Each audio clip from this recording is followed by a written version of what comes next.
पालकमंत्री शिवेंद्र सिंग राजे भोसले यांच्या हस्ते भरोसा सेल इमारतीचे उद्घाटन संपन्न झाले.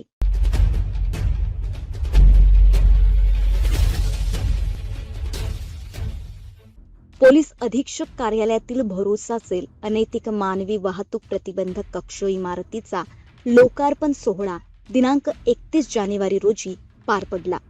पोलीस अधीक्षक कार्यालय लातूर येथील भरोसा सेल आणि अनैतिक मानवी वाहतूक प्रतिबंधक कक्ष AHTU साठी बांधण्यात आलेल्या भरोसा या इमारतीचा उद्घाटन सोहळा लातूर जिल्ह्याचे पालकमंत्री तथा सार्वजनिक बांधकाम मंत्री माननीय नामदार शिवेंद्र सिंग राजे भोसले यांच्या हस्ते पार पडला. यावेळी जिल्हाधिकारी वर्षा ठाकूर घुगे, पोलीस अधीक्षक सोमय मुंडे, अधीक्षक अभियंता डॉक्टर सलीम शेख यांच्यासह पोलीस अधिकारी अंमलदार, सार्वजनिक बांधकाम विभागाचे अधिकारी आणि नागरिक मोठ्या प्रमाणात उपस्थित होते. अनैतिक मानवी वाहतूक प्रतिबंधक कक्षानं पळून गेलेल्या मुलामुलींच्या भारताच्या विविध ठिकाणी शोध घेऊन त्यांना पालकांच्या स्वाधीन करण्यात आले आहे. तसेच भरोसा सेलकडून सन 2024 या वर्षात कौटुंबिक कलहाच्या 803 प्रकरणापैकी 491 प्रकरणात समेट घडवून आणून त्यांचे कुटुंब तुटण्यापासून वाचवले आहे, अशी माहिती देण्यात आली. यावेळी समेट घडवून आणलेले दाम्पत्य, ज्येष्ठ नागरिक, AHTU व भरोसा सेलचे पोलीस अधिकारी अंमलदार, सार्वजनिक बांधकाम विभागाचे अधिकारी यांचा पाहुण्यांच्या हस्ते सन्मान करण्यात आला. कार्यक्रमाचे प्रास्ताविक आणि पाहुण्यांचे स्वागत पोलीस अधीक्षक सोमय मुंडे यांनी केले. आभार प्रदर्शन पोलीस उपअधीक्षक गृह गजानन भातलवंडे यांनी मांडले, तर सूत्रसंचालन सहाय्यक पोलीस निरीक्षक दयानंद पाटील यांनी केले. हिंदनामा न्यूज करिता 491 केसेस सोडवलेल्या आहेत. म्हणजे आता पुढे न्यायचं हे तसा पहिला मोठा आकडा आहे आणि पुढे सुद्धा या भरोसा केंद्रात असंच काम चालू राहील. मुंडे साहेबांच्या मार्गदर्शनाखाली नक्कीच लातूर पोलीस हे आपला एक वेगळा ठसा महाराष्ट्र पोलीस दलामध्ये उमटवतील याची मला 100% खात्री आहे. त्याचबरोबर आज इन्स्पेक्टर दामिनी ही पुस्तिका सुद्धा इथं तयार करण्यात आली. मला परवा SP साहेबांनी दाखवली. याच्यामध्ये आपण लहानपणी पुस्तकं वाचायचो, आपण लहानपणी गोष्टी ही पुस्तकं वाचायचो, त्याच्यातनं आपल्याला बरंच काही शिकायला मिळायचं.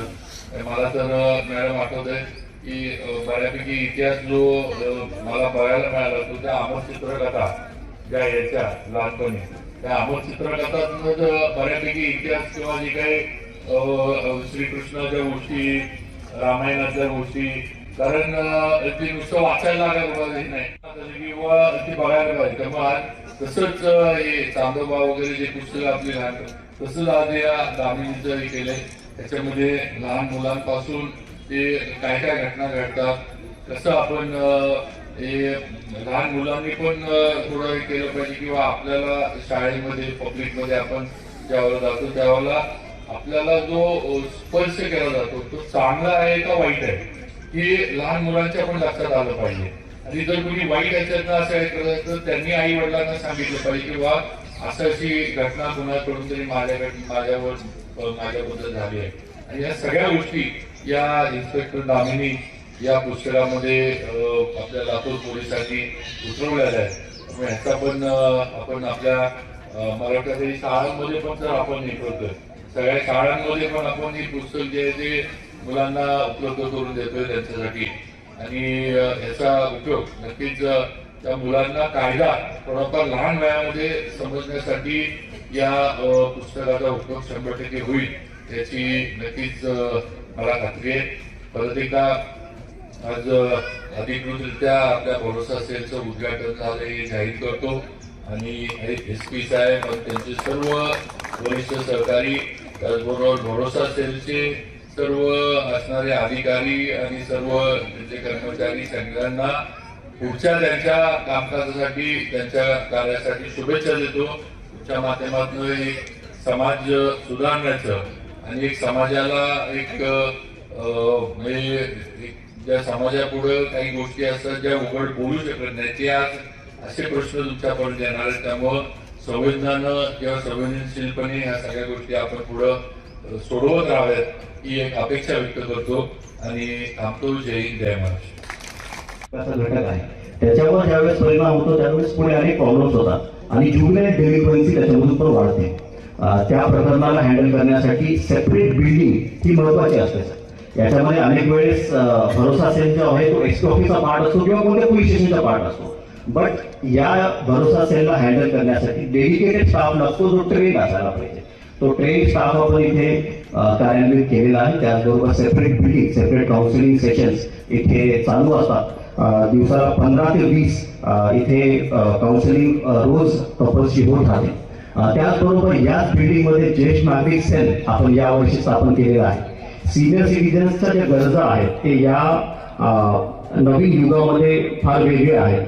अनेक सिनियर सिटीजन्स आमच्याकडे येतात त्यावेळेस ते म्हणतात की आम्हाला सून नीट सांभाळत नाही, मुलगा नीट सांभाळत नाही किंवा प्रॉपर्टीतून हकलण्याचा प्रयत्न आमचा मुलगा करत आहे. हे जे प्रकरण आहेत यांना जर का तुम्हाला हँडल करायचं आहे तर फार केअरफुली हँडल करणं गरजेचं आहे. त्यामुळे काउन्सिलिंगची फार जास्त गरज असते. सिनियर सिटीजन्स सेल आपण इथं स्थापन केलेलं आहे. या वर्षीच आपण हा सेल स्थापन केलेला आहे. आतापर्यंत रॉफली 12 प्रकरणं आपल्याकडे आहे. ते 12 प्रकरणं आपण सक्सेसफुली सोडवण्याचा इथं प्रयत्न केलेला आहे. ज्यावेळेस सिनियर सिटीजन्स आपल्याकडे येतात त्यावेळेस तडजोड होते तर एकदम चांगली गोष्ट आहे. जर तडजोड होत नाही तर त्यांचे राईट्स काय आहेत, सिनियर सिटीजन्स ऍक्टच्या अंतर्गत, मेंटेनन्स ऍक्टच्या अंतर्गत पुढे काय काय ते करू शकतात याच्याबाबत सविस्तर माहिती आणि त्यांना लिगल गायडन्स आपण इथे देत असतो. आपल्याकडे स्टुडंट सिटी आहे सर. इथून मुलींचं आणि मुलांचं पळून जाण्याचं प्रकरण जे आहे ते भरपूर मोठ्या प्रमाणात आहे. तर यासाठी हा सेन्सिटिव्ह विषय असल्यामुळे यासाठी डेडिकेटेड टीम आपल्याकडे काम करत असते. मागच्या महिन्यामध्ये डिसेंबरमध्ये आपण ऑपरेशन मुस्कान इथे कार्यान्वित केलं होतं. ऑपरेशन मुस्कानच्या अंतर्गत आम्ही ऑल आउट ऑपरेशन करतो ज्यामध्ये जेवढ्या मिसिंग मुली आहेत त्या वर्षीच्या त्यांना शोधण्याचा ऑल आउट प्रयत्न त्या पूर्ण एका महिन्यामध्ये करण्याचा आमचा मानस असतो. त्यामध्ये 49 गर्ल्स आणि चाइल्ड यांना आपण रिकवर पूर्ण भारतभरामधून केलेलं आहे. काही बाहेरच्या राज्यात होते, काही बाहेरच्या डिस्ट्रिक्टमध्ये होते. यामध्ये पूर्ण टीमने मेहनत करून 49 टोटल चिल्ड्रन आपण रिकवर केलेले आहेत. पूर्ण वर्षभरामध्ये 132 चिल्ड्रनला रिकवर करून आपण त्याच्या पॅलेटला स्वाधीन केलेलं आहे. मी मनापासून माननीय पालकमंत्री महोदय त्याचबरोबर माननीय कलेक्टर मॅडम ज्यांनी या पूर्ण उपक्रमाला आम्हाला साथ दिलेली आहे. फंड्स आम्हाला DPDC मधून प्रोव्हाइड केलेले आहेत.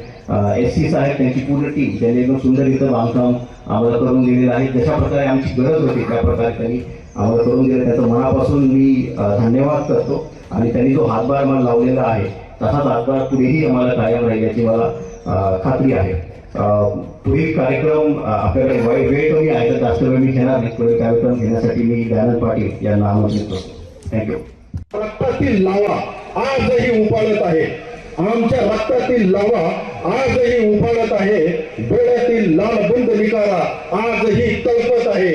दोन्ही भाऊ दोन हत्तीचं बळ आहे आणि आमच्या मनातील छत्रपती शिवाजी राजा आजही जिवंत आहे.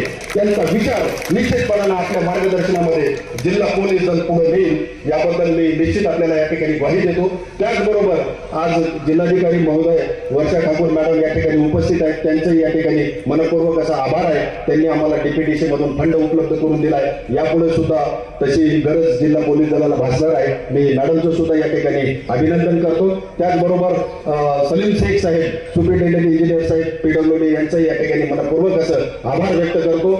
जिल्हा नियोजनाचे रेड्डी सर असतील, त्याचबरोबर एक्झिक्युटिव्ह इंजिनियर निलकंठ साहेब यांचंही जिल्हा पोलीस प्रशासनाला भरीव असं सहकार्य कायमच मिळालेलं आहे. त्यांचंही मनपूर्वक या ठिकाणी जिल्हा पोलीस दलाच्या वतीनं आभार आहे. सावंत साहेब, डेप्युटी इंजिनियर सावंत साहेब, त्याचबरोबर इलेक्ट्रिकचे डेप्युटी इंजिनियर इंगळे साहेब या इमारतीच्या बांधकामामध्ये ज्या कॉन्ट्रॅक्टरनी महत्वाची भूमिका निभावली